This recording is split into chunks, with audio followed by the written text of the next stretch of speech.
Oh shit, back again with another collection update. On a lazy Sunday afternoon, there's tornado warnings out and severe thunderstorm advisory and all that shit, so hopefully I can get through this before nature murders me beneath a pile of rubble. Uh, Last update I did was all 12-inch records, so I'm going to balance it out with all 7-inch records this time. Starting out with this one from 1997. A band from Tokyo, Japan called Evance. It's called If Tomorrow, obviously. Label, it's all in Japanese characters. I put it through Google Translator. It says Tomorrow, so I'm going with Tomorrow. If you have no faith in Google Translator, then don't go with Tomorrow. But this is pretty typical for 90s Japanese hardcore. It's burly, kind of driving, gravelly vocals, gang choruses. Not too far removed from something like Forward or maybe Judgment without the wailing guitar solos. People in this band were in like Warhead, The Slow Motions, Crossface, probably a million others. Super good. Very, very, very, very solid. Really well played. I've had their split CD with Jabara and the False Peace 7-inch, both on HG Fact. I've had those forever. There's one other 7-inch I need to get. It's on Fast Nail, which I believe was the label run by one of the guys from Judgment. But it's called Fucker, Fucker, Fucker, Fucker. And it's kind of a pricey one. So if I see one for a price that I can handle, I'll pick it up. But until then, I'm not going to pick it up.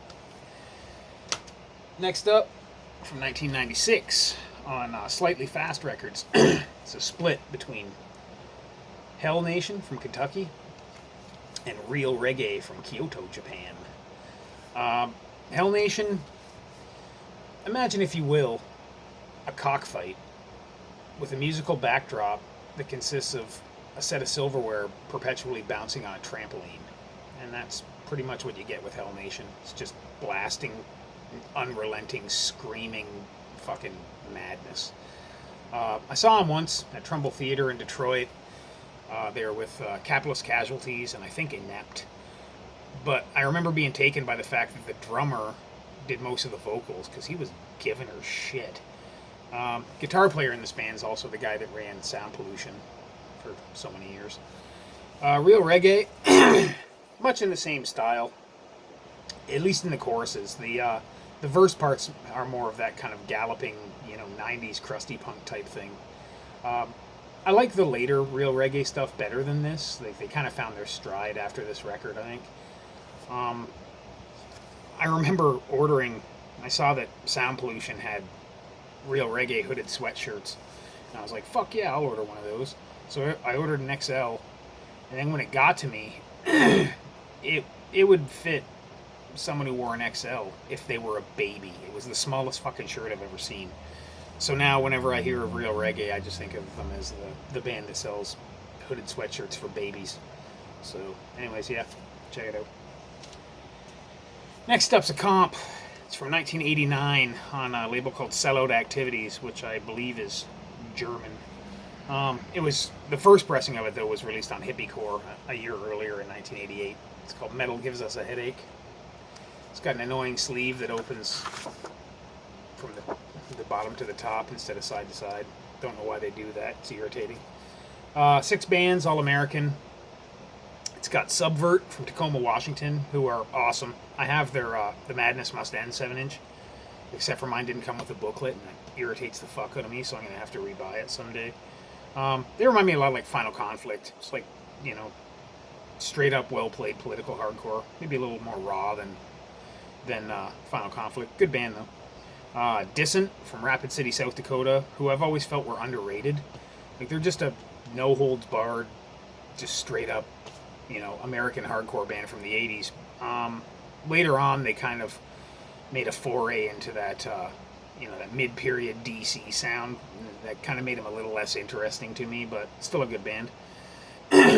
Desecration from Mesa, Arizona, who are just a 80s hardcore band, really pissed off and, angry sounding. I think they may have kind of went off in more of a grindcore direction later, but I could be wrong. And Dead Silence from Boulder, Colorado. Another band that I think is underrated. They kind of remind me of like Conflict, the UK Conflict, not the Arizona one.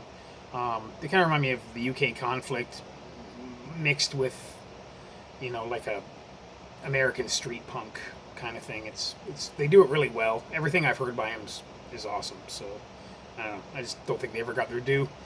The fifth band is Cringer, which featured Lance Hahn, who was a longtime Maximum Rock and Roll staffer before he passed away. They started out in Hawaii, and then they moved to Los Angeles. Their music's mostly like a really melodic type of punk, but this track on here kind of veers off more towards the hardcore end of the spectrum, I guess. After this, they moved to San Francisco and became J Church. And the last song is by Sticky from Santa Clara, California, who, you know, they're known because of their affiliation with Slap a Ham, and Chris Dodge was in that band, and he was in Spaz and everything else, blah, blah, blah. It's the only song that sucks on it. The production's super muddy, and it's just a kind of a goofy song, so I guess 5 out of 6 ain't bad. But yeah, metal gives us a headache. We got, next up, from 1995 on Relapse Records. It's Enemy Soil, Casualties of Progress. It's a band from Virginia. It's grindcore with a drum machine, kind of auctioneer vocals where he fits in like 7 billion words per song.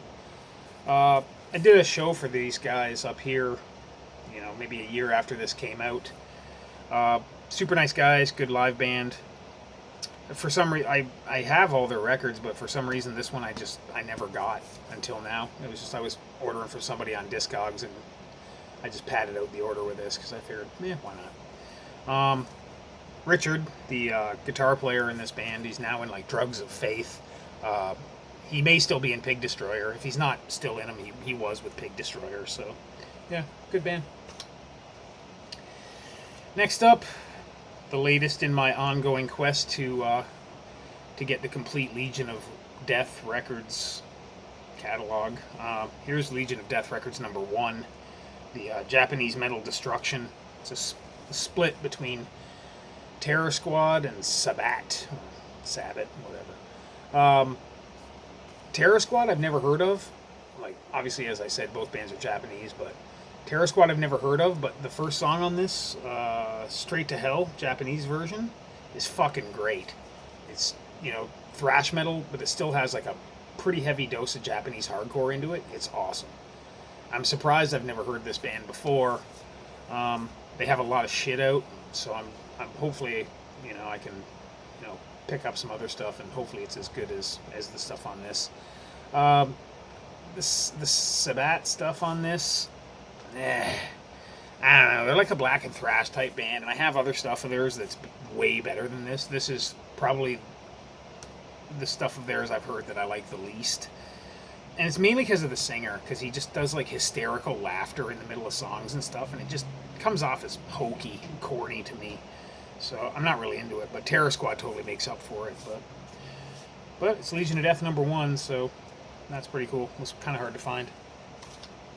It's from 2001. And here's another Legion of Death release from 2002. It's the Misanthrope EP by Dying Embrace. This is a death metal band from India. They kind of hang more towards the doom, like, end of that spectrum. The vocals sound like a guy with a tracheotomy, kind of mumbling at you from around a corner, but it's better than that sounds. The guitar lines in this are interesting, though. They're kind of psychedelic in a way, like maybe atmospheric type. I don't know. It really weirds out my one cat, so it's got my vote. But yeah, it's good. I'd listen to more shit by them. I've never heard them before, so yeah. Dying Embrace. It's death metal from India. And then we have the long-awaited new 7-inch, the Heydays Revisited 7-inch by Sweden's Totalitar, with a sticker that falls out the bottom. Yeah, these songs here, they're all songs that, well, there's 5 tracks on it. They're all ones that have been heard before on other releases, but these are like outtakes, and they sound great. And this is before they kind of, you know, adopted more of a D-beat type thing. You can do no wrong, like, or they can do no wrong. They're just a fucking great band right across the board. They've spawned so many other great bands as well. But yeah, for like outtakes and stuff, this sounds fucking awesome.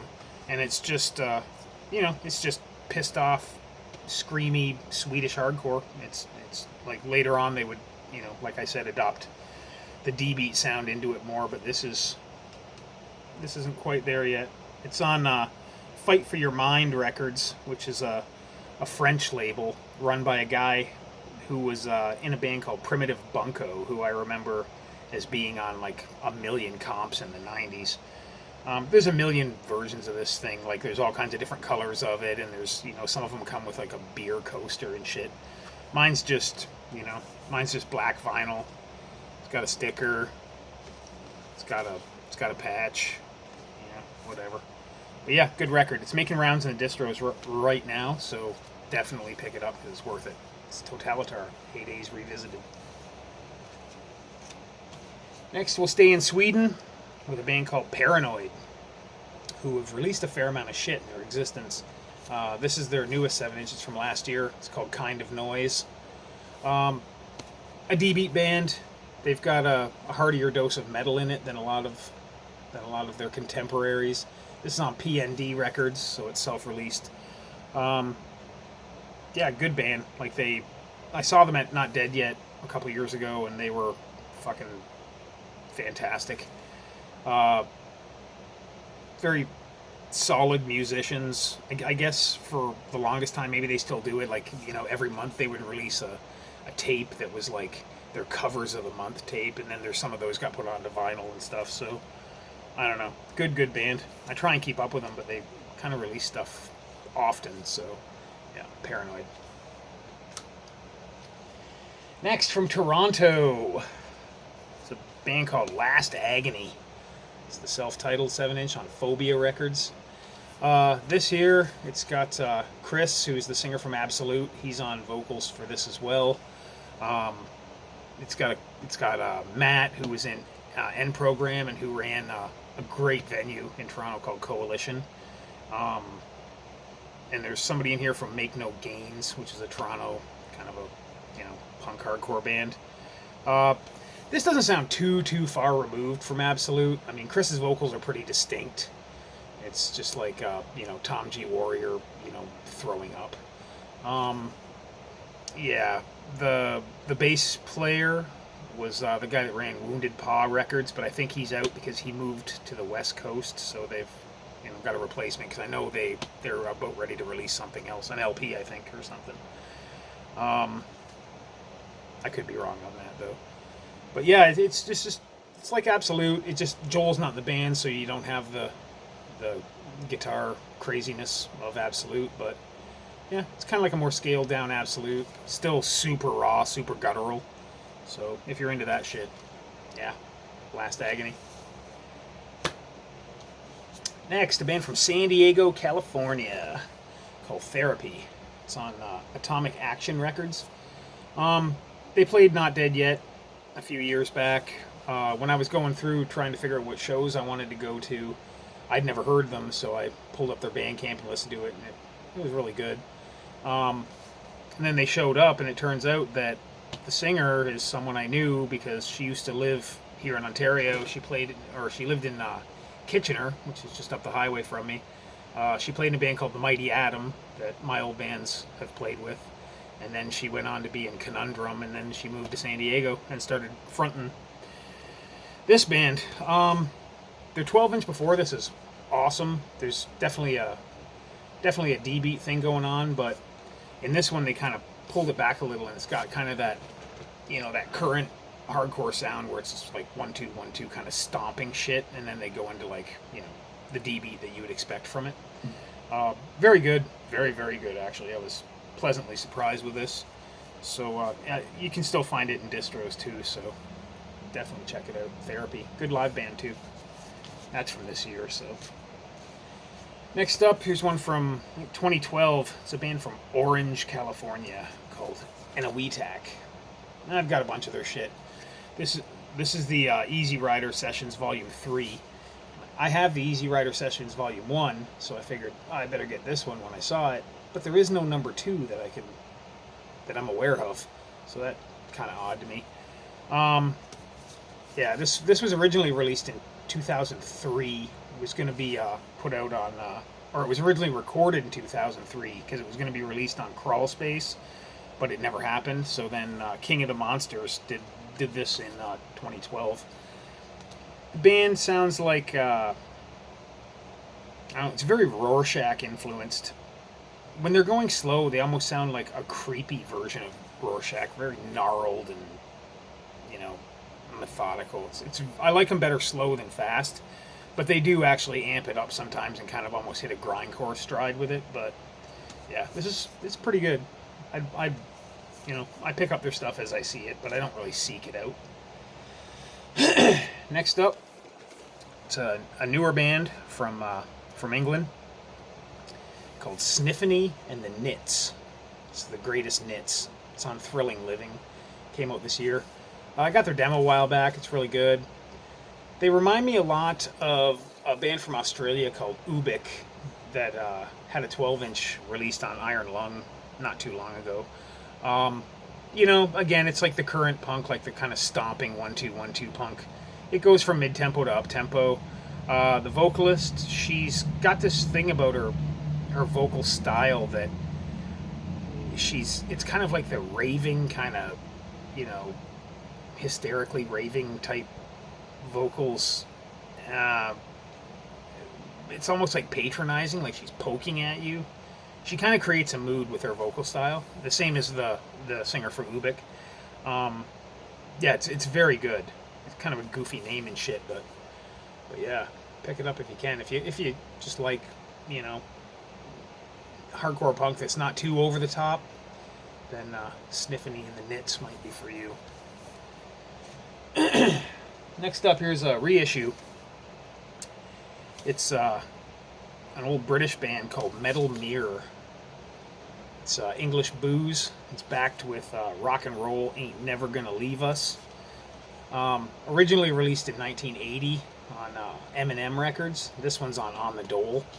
On the Dole's the same label that released those Job Center Rejects compilation LPs that were supposed to be like long lost new wave of British heavy metal tracks and stuff, but most of it just sounded to me like 70s glam rock. This band here doesn't,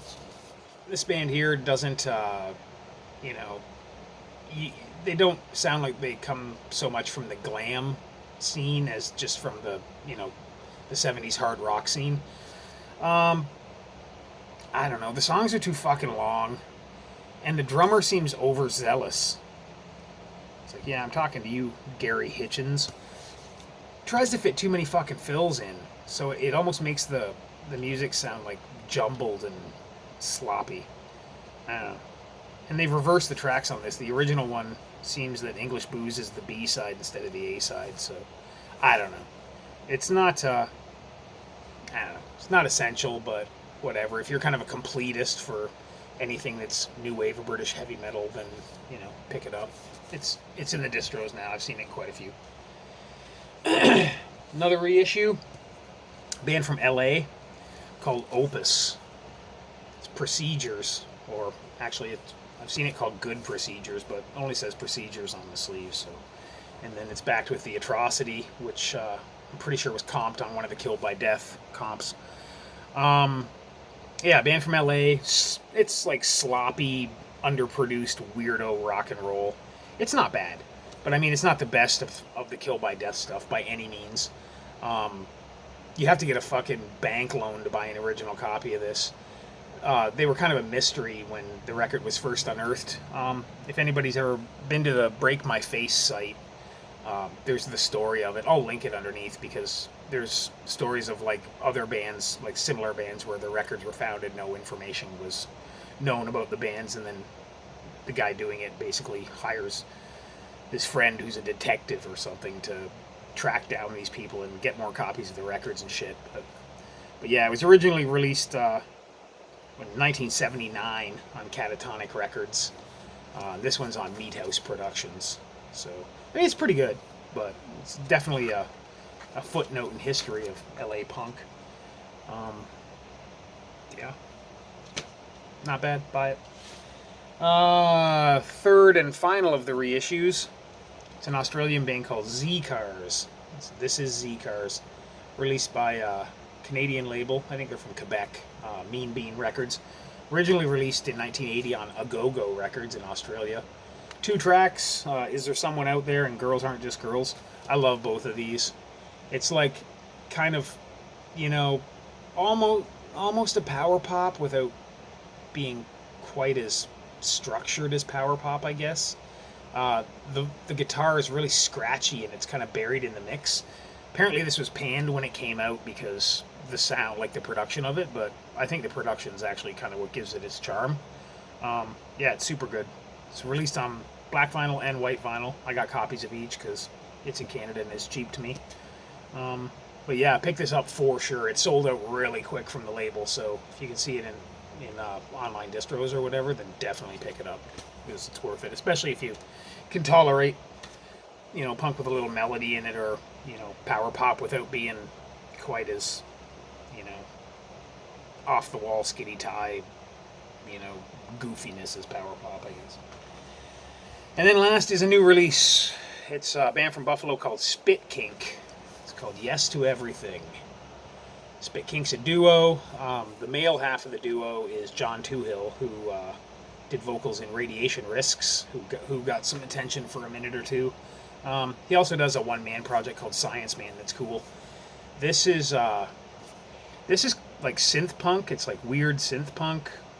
It kind of reminds me of like when you're watching 80s movies that have punk rockers in them, like the type where it looks like, you know, the members of Sig Sig Sputnik were like extras on the set of Mad Max, and then they go into a bar and there's that weird techno synth type shit playing that apparently the media thought was punk back then.